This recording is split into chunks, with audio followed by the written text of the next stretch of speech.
공장 출퇴근자들이 모두 자가용을 가지고 나오면서 벌어진 일인데, 차가 없으면 계속해서 걸어 다녀야 됩니다. 그냥 계속해서 걸어야 됩니다. 어떤 선언을 하냐? 유도 거주 권역이라는 걸 만들어요. 너무 편리하죠. 여기 왔다가 또 거기 보건소 볼일 보고 또 터미널은 여기 옆에 있으니까는. 다른 말로 컴팩트 시티라고 표현합니다. 아주 제한된 지역에 선택과 집중을 하는, 좀 모이라는 얘기. 모이게 하는 거죠.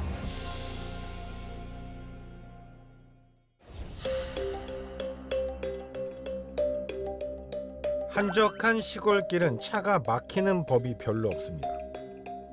사람 구경하기도 힘든데 교통정체는 지방으로 내려갈수록 남의 나라 이야기입니다. 요즘은 전국 어느 곳이나 비포장 도로도 거의 없습니다. 때문에 수도권에 비해 확실히 지방으로 갈수록 운전할 맛이 나곤 합니다. 그런데 참 이상한 일이 벌어지고 있습니다. 지방은 인구가 갈수록 줄어든다는데 희한하게 주차를 할 곳이 없습니다. 특히 지방의 관공서나 병원은 매일매일 주차 전쟁을 벌이고 있습니다. 어떻게 된 일일까? 충남 최대 도시라고는 하지만 천안의 인구는 65만 명 수준입니다. 서울로 치면 송파구 인구와 비슷한 수준입니다. 저는 충남 천안의 한 대기업 공장 인근에 나와 있는데요. 보시는 것처럼 굉장한 주차난이 벌어지고 있습니다. 아무래도 이 공장 출퇴근자들이 모두 자가용을 가지고 나오면서 벌어진 일인데, 대중교통수단이나 연계교통수단이 전혀 없다 보니까 자동차를 끌고 오지 않으면 이곳에 도달할 수 없기 때문입니다. 버스나 지하철이 제대로 없다 보니 지방은 자가용 의존도가 너무 높습니다. 너도 나도 차를 끌고 나오다 보니 수도권보다 훨씬 극심한 주차 전쟁이 벌어지는 겁니다. 그럼 이번엔 인구 20만 명의 충북 충주시 모습을 한번 볼까요? 충주의 원도심 관악골 일대입니다. 거리엔 사람이 별로 없는데 주차하기가 정말 만만치가 않습니다. 지방 도시는 수도권에 비해 모든 것이 한적하지만 유독 이 주차난만큼은 수도권 못지않게 훨씬 심각합니다. 제 뒤로 불법 주차된 차량들 보이시죠? 자동차를 몰고 나오지 않으면 아무 곳도 갈 수 없기 때문입니다. 우리가 이야기하고 싶은 대목은 단순한 지방의 주차 문제가 아닙니다. 인구가 줄어드는 지방의 현실과 도시 계획이 따로 놀고 있다는 것을 말하고 싶은 겁니다. 이 지방 도시들은 이 저밀도 개발이 만연이 되다 보니까 어디를 가든 그냥 차가 없으면 계속해서 걸어 다녀야 됩니다. 그냥 계속해서 걸어야 됩니다. 인구의 밀도는 낮은데 면적은 그대로다 보니 주민들의 생활이 점점 불편해지고 있다는 겁니다. 자가용이 없으면 어디를 가기 참 힘든 것이 이 지방 소도시들의 현실인데요. 문제는 이 지방일수록 이 점점 고령화 사회가 되면서 교통 약자의 비율이 또 그만큼 높아지고 있다는 점입니다. 교통 여건은 안 좋아지는데 교통 약자는 늘어나고 있다. 이것이 지방의 또 다른 고민 중 하나입니다. 어떤 지자체든 간에 본인들의 이제 도시를 성장시키고 싶어 하는 게 당연히 이제 지자체장으로서의 의무이기도 하고, 그래서 재미있는 사례가 하나가 이제 도시군 기본 계획이라고 이제 도시마다 이제 수립하는 계획이 있는데, 그 도시군 기본 계획에서 장래 인구 추계를 이제 하게 되는데, 그걸 이제 다 모아보면 우리나라 인구가 1억이 넘어요. 설마 했는데 정말 그랬습니다. 2009년 부산시는 10년 뒤 부산 인구가 410만 명이 될 것으로, 대구는 250만 명 인구가 10년 뒤 275만 명으로, 광주, 대전, 울산도 각각 36만 명, 42만 명, 33만 명이 증가할 것으로 기대했습니다. 대도시만 그런 게 아닙니다. 동해, 태백, 상주, 공주, 보령, 전국적으로 무려 26%의 인구가 현재 인구보다 많게 계획 인구로 잡혔습니다. 당시 전국 지자체가 저마다 꿈꾸는 인구 증가율 모두를 합쳐보니 무려 1,300만 명이 지금보다 과하게 추산됐습니다. 전국에서 26%의 인구가 뻥튀기 되었다는 사실은 전국적으로 이만큼의 과잉 개발이 발생할 수 있었음을 의미합니다. 사람들이 듬성듬성 살고 있는데 예전처럼 도로를 계속 깔아줘야 한다면 1인당 인프라 투자 효율은 계속해서 떨어질 겁니다. 이번엔 강원도 횡성으로 가봤습니다. 버스를 타고 도착한 강원도 횡성의 시외버스 터미널입니다.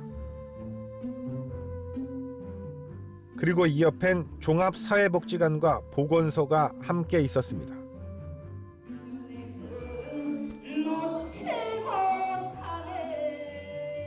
오늘은 사회복지관에서도 가장 인기 있는 프로그램 중 하나인 노래교실이 열리는 날.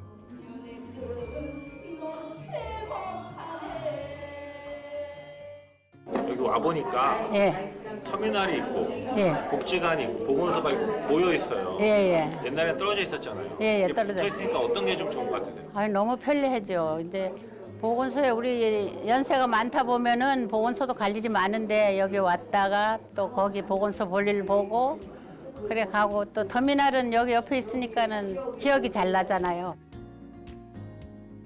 패턴이 보건소도 갔다가 진료도 보시고 올라오셔가지고 여유 있는 시간에 노래하시다가 또 어디 여행 가고 싶으면 바로 터미널이 있잖아요. 터미널에서 바로 버스 타시고 뭐 여행도 가시고 그 거기 이제 이동 거리가 다 이렇게 집합이 되어 있기 때문에 보건소에 이제 볼일을 보셨다가 뭐 복지관에서 뭔 프로그램 한대 그러면 이제 또 올라와셔서 여쭤보시고 그러면 또 프로그램 신청하고 가시고 그리고 저희가 치매 안심센터도 같이 있어서 이제 치매 검사도 또 하시고 하시더라고요. 차가 없으면 한 번에 이곳저곳을 방문하기 어려운 다른 지자체와 달리 횡성군의 이 같은 배치는 지역 주민들에게 편리해 보였습니다.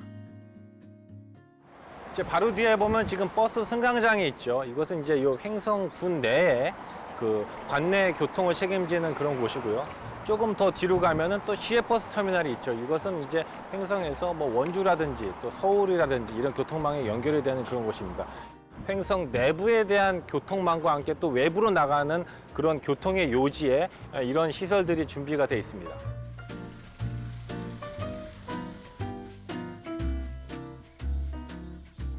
지금 오늘 날씨가 굉장히 무덥고 습한데요. 이런 날씨일수록 이제 어르신들 같은 경우는 이동하는데 굉장히 큰 제약이 있죠. 그런데 이 지역 같은 경우는 제가 지금 보건소에서 한 20m 정도 걸어오니까 바로 이 앞에 시외버스 터미널이 이렇게 위치를 해 있습니다.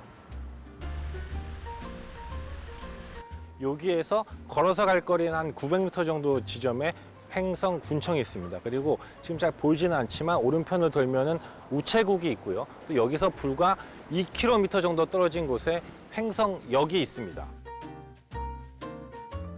이렇게 주민 편의시설과 관공서 그리고 터미널이 모여 있다 보니 주변에 상권이 형성됩니다. 제 눈에 들어오는 곳은 태권도장, 그리고 셀프 24시 빨래방, 뭐 수학학원 이런 것들은 사실은 젊은 층의 인구가 좀 요 주변으로 유입이 된다 이런 느낌을 갖는 상권들도 형성이 되고 있고요. 여기서 500m 정도 가면은 횡성군청이 있고요. 아무래도 이런 인구 소멸기에 이렇게 각종 시설들이 모여서 밀집하고 거기에 상권이 형성되는 이런 모습들을 보니까 앞으로 우리 시대에 있어서 도시계획을 어떻게 세워야 된다 이런 아이디어를 얻을 수 있는 공간이 되지 않을까 이런 생각이 듭니다. 모든 도시가 다 똑같이 발전할 때는 이미 지났다고 보고 있습니다. 주어진 시간이 많지 않다고 생각하시는 거예요? 주어진 시간이 많지 않죠. 네. 사실 이 같은 세태도시 압축화 전략은 일본에서 먼저 시도됐습니다. 인구가 흩어지니 교통, 교육, 의료 등의 서비스 비용이 천문학적으로 늘어났고 결국 사람들이 모여 살도록 유도하기 시작한 겁니다. 이제 선언을 합니다. 어떤 선언을 하냐? 유도 거주 권역이라는 걸 만들어요. 해당 지역의 특정 권역 몇 개를 선정을 하고 이 지역에서 뭔가 개발 행위를 하거나 뭔가를 할 때에는 승인을 하겠습니다. 모이게 하는 거죠. 아주 제한된 지역에 선택과 집중을 하는 이러한 그 투자를 지자체에서 하게 되고 그걸 통해서 효율적인 복지 비용에 대한 관리도 되고 또 예산 관리도 되고 지자체도 운영이 되는 거죠. 전 세계적으로 지방 중소도시는 양적 발전 시대를 종식하고 흩어진 인구를 모으는 데 주력하고 있습니다. 하지만 한국은 지자체 간 이해관계 때문에 이런 노력에 소극적입니다. 그런데 결국은 지자체를 설득을 해야 되는 가장 마지막 허들이 남아있는 셈인데 이 부분에 대해서는 어떻게 생각하세요? 사실은 지금 우리나라 이 지자체장 입장에서는 선출직으로 이제 당선이 되신 분들이고 각 지역의 발전을 책임져야 하는 위치에 계시는 분들입니다. 인구가 감소하고 있고 여러 가지 지금 한계에 부딪혔기 때문에 이제는 사실은 축소할 도시는 축소를 하고 그리고 지역의 거점 도시를 집중을 해서 살 도시는 살아나야 될 때가 이제는 되지 않았나. 전문가들은 결국 성장 위주에서 축소 위주로 지방의 도시계획 패러다임이 바뀌어야 한다고 말합니다. 기초행정구역 단위로 서로 서울에 아니면 주변 지역의 인구를 뺏기지 않으려고 노력을 하는 거죠. 이런 각자 도생의 노력이 효과를 발휘하는 시대가 지났다라는 겁니다. 어떤 지자체, A 지자체에서 인구를 늘리겠다라는 말은 거꾸로 얘기하면 다른 지자체의 인구를 뺏어오겠다라는 말이 될 수 있거든요, 앞으로는. 그렇게 되면 이제 서로 힘들어지겠죠. 이게 서로 제로섬 게임이 되는 거라서 결국 우리가 받아들여야 하는데 그러려면 결국은 귀결은 이제 컴팩트 시티 얘기가 다시 나오게 되는 거죠. 도시 공간 구조를 압축적으로 바꾸는 것, 그것이 결국 쇠퇴의 충격을 최소화할 수 있다는 겁니다. 요즘에 다른 말로 컴팩트 시티라고 표현합니다. 그러니까 한 지자체 내에 이렇게 세수가 감소하고 인구가 감소하고 남은 고령자들에 대한 복지 수혜를 제대로 하기 위해서 하다 보니까 이렇게 유도 거주 권역이라는 틀을 만들게 됐고, 인구 소멸 도시의 줄어든 인구는 최대한 한 곳에 모아서 살게 해야 합니다. 그러기 위해선 현행 지자체의 경계도 결국 새롭게 구성해야 합니다. 현재 지자체 제도는 직할시와 광역시 설치 등 모든 것을 인구 증가를 전제로 설계돼 인구 감소 시대엔 오히려 주민 복리를 저해할 수 있다는 우려가 제기되고 있습니다. 모두가 다 공평하게 발전하기는 이론적으로나 현실적으로나 어려우니 거점화시켜서 이제 발전을 하자라는 게 이제 기초적인 이제 이론이라고 보시면 될 것 같고, 최근에 이제 지방시대위원회에서도 지방시대 종합발전 계획하면서 초광역 이제 요새 얘기를 많이 하고 있어요. 리부팅 지방시대, 인구 소멸기 지방의 도시들은 스스로 체질을 개선해 지역을 살려야 합니다. 추가적인 외곽 개발은 최대한 절제하고 대신 재생의 가능성이 남아있는 공간은 흩어진 인구를 끌어모아 도시의 밀도를 높여야 할 것입니다. 줄어든 인구가 어떻게 함께 모여 삶의 질을 높이며 살 수 있을지를 고민할 때입니다.